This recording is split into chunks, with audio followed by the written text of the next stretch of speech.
Okay, class. What we're going to do here today is create a diamond shape. Diamond shape that you see right here. Now, how on earth are we going to do that? Well, it's going to be fun. We are going to, let's do this. Let's begin right here. Okay, I want to make sure that my ortho mode is on. I'm going to create a vertical line. We're going to call it 20 units long. I hit escape. I release the command from the line command. I've got my vertical line 20 units long. I'm going to make a horizontal line right here 20 units long. And I'm inputting my dimensional information with the keypads. So I start my line, I input the dimension, I hit enter, and it snaps to that line. And then I hit the ESC button, the escape button, and I have released the software from the line command. Now I want to create a dash mark. So I'm going to use a temporary line. I'm going to take it. Well, why do I need a dash mark? I'm going to set up 20 dash marks right across the x-axis, 20 dash marks right across the y-axis. So I'm going to grab a line command, and I'm going to create a temporary line coming off of the point here, what will be the center point of our diamond, coming down. It doesn't matter how far I came down. I came down, whatever that reads, 1.0207. It doesn't matter. But I'm coming down, then I'm going to come over 1 unit.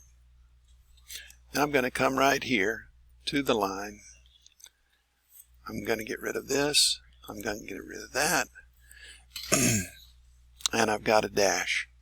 Alright, so I'm going to take this dash, highlight it, come up here to my offset, and I'm going to offset it by the unit 1, hit enter, click the item, left click to place, click the item, left click to place. Do it one more time. Alright, now I've got enough here. It's going to be quicker if I go ahead and highlight, hit copy. One of my chief goals, I'm going to copy to that last line. Copy to that last line, copy to that last line, copy to that last line. And I have one left over I don't need. I'm going to delete it.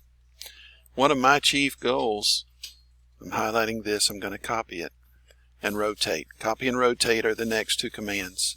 One of my chief goals is to be as efficient with my time. And with experience, you're able to, I'm just going to drag it down and rotate it. You can find shortcuts, and it starts with your thinking. Shortcuts with your thinking help you with actually creating a more efficient use of time. Now I'm going to take this and I'm going to move it. I'm going to take this point right here, this top dash. I'm taking my ortho off. I'm going to come right up here to the very end of the line. So I've got a grid. What I'm going to do now, with my ortho mode off, I'm going to go from the y-axis to the x-axis. The first point on the y-axis to the last point on the x-axis.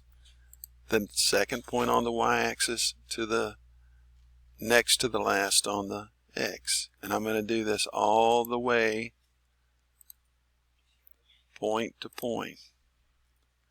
I'm hitting enter. Now you see me reaching back up each time to the line command.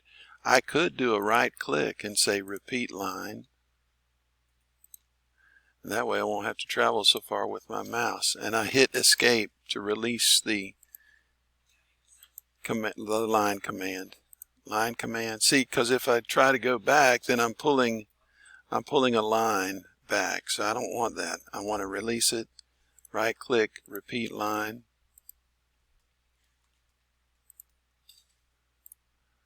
Repeat line. I got to reposition this a little bit.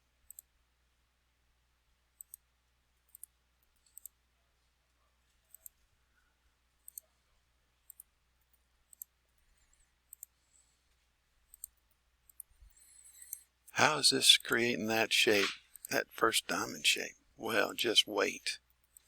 Just wait. You'll be amazed. This is an exercise really in understanding how you can utilize the strength, the power of the computer to work for you. It would take a long time to draw that diamond if you were drawing it one line at a time. It would take a long time. And you would probably make a few mistakes in the process.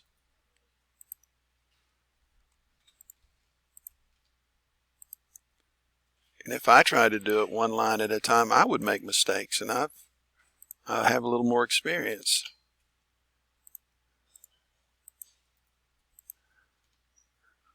All right, now let's look at that. Okay, that's complete. However, we want to get rid of our dashes. We don't want our dashes anymore. Only highlight the dashes. Okay, there we are. I need to slide this over because the next thing I do is going to be amazing. I'm going to highlight. I'm going to mirror. I'm going to mirror from right here. Click at the center point. Run to the top. Left click. Do you want to erase the source object? If I did say yes, this side would go away. I want them both. So I say no. Now I'm going to take this. I'm going to mirror again. And I'm going to go from this point to this point. And again, no. And look at that. I have a diamond. Now, what I want you to do is to start hatching a color scheme of your choosing. You can do solids, or you can do the gradient type where the color excuse me, changes. I like red and black. I'm going to go red. I'm going to go black. Yeah, that looks really cool to me. Watch.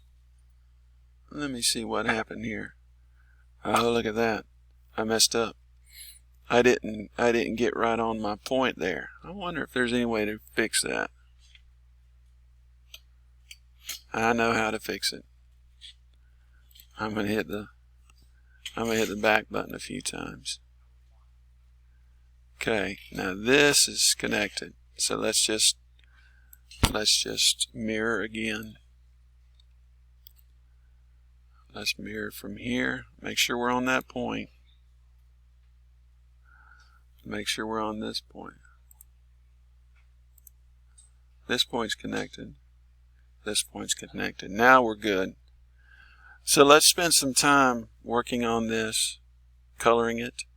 You're getting familiar with the commands. We've used line, we've used trim, we've used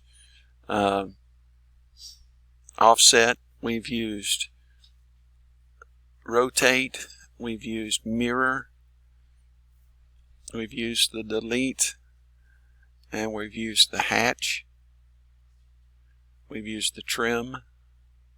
So we've used quite a few commands, and with that knowledge you can do a lot of work. You can create a lot of shapes and technical drawings with what you've done. Now look what I did. I clicked on this particular pattern, and I have made a gradient that creates a center point. Oh, you can see the color. Let's watch that grow. I'm just going to keep clicking around that. So the gradient pattern keeps getting bigger and bigger. The burst, whatever you want to call that sunburst effect.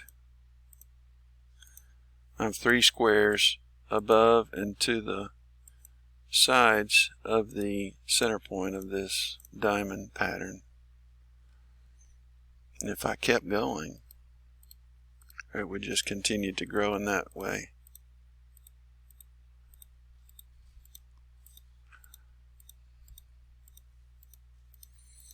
which is pretty neat. Alright, I'm going to continue coloring mine, and you choose a gradient color pattern or a solid that you want, or you can do a pattern where you're alternating colors. However you want to do it, it's yours to be creative with. Alright, enjoy this exercise.